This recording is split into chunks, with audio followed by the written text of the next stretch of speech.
अर्थात नेहरू जी को यह लगता था कि गाय का कत्ल होने से देश 21वीं शताब्दी की ओर जाएगा और गोरक्षा होने से 18वीं शताब्दी में चला जाएगा। यह पत्र पढ़कर मैं बहुत विचलित हुआ। हमारे एक बहुत अच्छे मित्र हैं, उनका नाम है रवि राय, लोकसभा के अध्यक्ष रह चुके हैं। उनकी मदद से यह पत्र मुझे मिला पार्लियामेंट की लाइब्रेरी से।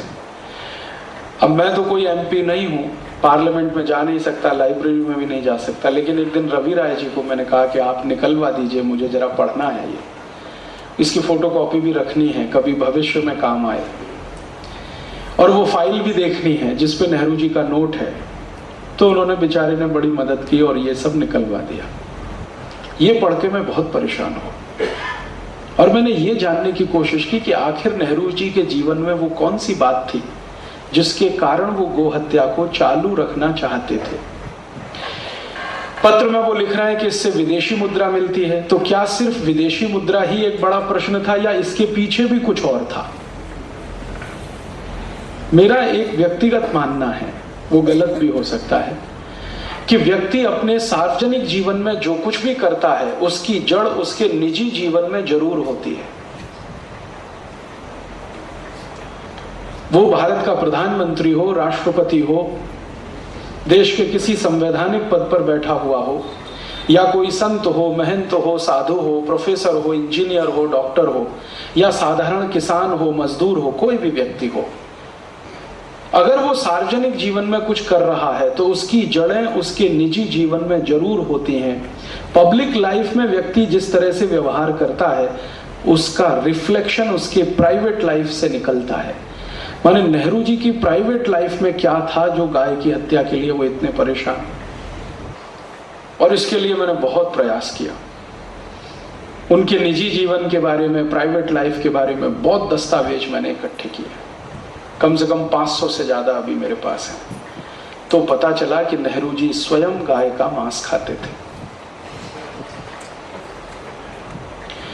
इसके पहले मुझे इतना तो मालूम था कि नेहरू जी शराब पीते हैं, और यह भी मालूम था कि चेन स्मोकर हैं, दिन में 60 से 70 सिगरेट पीते हैं,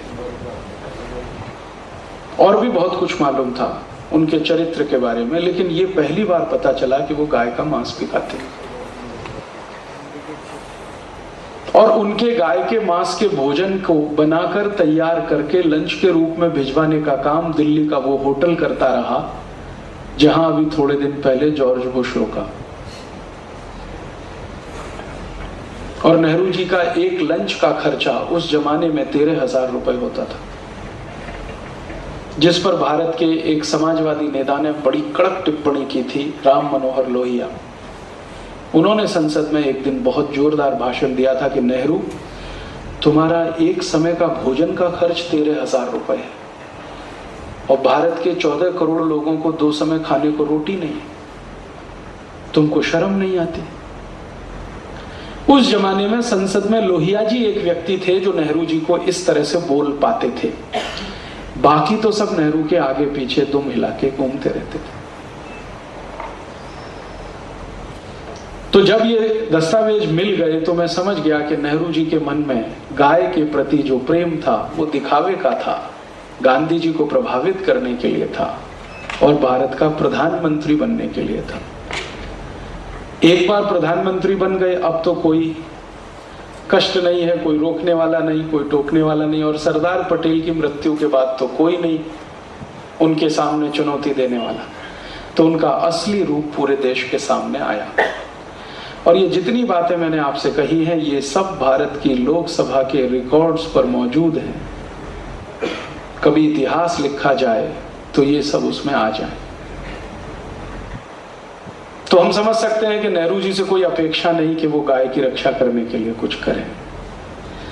फिर मैंने सोचा नेहरू जी के बाद वालों को क्या हुआ, उनका तो समझ में आ गया, चलो ठीक है। बाद में इतने प्रधानमंत्री आए, उनका क्या हुआ? उन्होंने क्यों नहीं कानून बनाया गोरक्षा का? क्योंकि गोरक्षा का कानून बनाने की बात 1947 से चल रही है, जिस दिन आजादी मिली उस दिन से चल रही है, और अब सन 2006 आ चुका है, लगभग 60 वर्ष पूरे होने जा रहे हैं। तो बाद के प्रधानमंत्रियों ने क्या किया? तो वो रिकॉर्ड्स देखना शुरू किया तो पता चला कि एक बार श्री लाल बहादुर शास्त्री ने और एक बार श्री मोरारजी देसाई ने पूरी ईमानदारी से कोशिश की थी, लेकिन उसमें कामयाब नहीं हो पाए। मोरारजी भाई ने जब ये कानून बनाने का तय किया तब तक देर हो गया और उनकी सरकार गिर गई। या मैं सोचूं दूसरे तरीके से कि उनकी सरकार गिरा दी गई है, क्योंकि उनकी सरकार को गिराने के पीछे जो तर्क था वो हमारे गले आज तक नहीं उतरता। गंभीर कारण कुछ और था, और उसमें से एक गंभीर कारण है जो बिल्कुल स्पष्ट दिखता है। मोरारजी देसाई की सरकार ने एक बहुत क्रांतिकारी काम किया था। अमेरिका की सबसे ताकतवर कंपनी कोका कोला को हिंदुस्तान से भगा दिया था, और वो भी इतने अपमानजनक तरीके से भगाया था कोका कोला को, नोटिस दे दिया कोका कोला को। मोरारजी देसाई के मंत्रिमंडल में उद्योग मंत्री हुआ करते थे जॉर्ज फर्नांडिस। उन्होंने नोटिस दे दिया कि देखो 3 दिन में भारत छोड़ दो, नहीं तो आपकी सारी संपत्ति को हम राष्ट्रीय संपत्ति घोषित कर देंगे। और ये सिर्फ कोका कोला के लिए ही नहीं था। हॉलैंड की एक बहुत बड़ी कंपनी इस देश में है जिसका नाम है यूनिलीवर, जिसने नाम बदल के अभी धंधा शुरू किया हिंदुस्तान लीवर। इसको भी नोटिस था कि आप अगर अपनी शेयर इक्विटी कम नहीं करते तो आपका भी धंधा बंद कराएंगे। और अंत में वो नोटिस सभी विदेशी कंपनियों को था जिनको ये कहा गया था कि आप भारत में अपनी पूंजी को कम कर दीजिए, नहीं तो आप सबको हम भारत से भगाएंगे। ये एक बड़ा कारण था मोरारजी भाई की सरकार गिराने में। और दूसरा कारण था, मोरारजी भाई ने एक घोषणा की थी कि जैसे गुजरात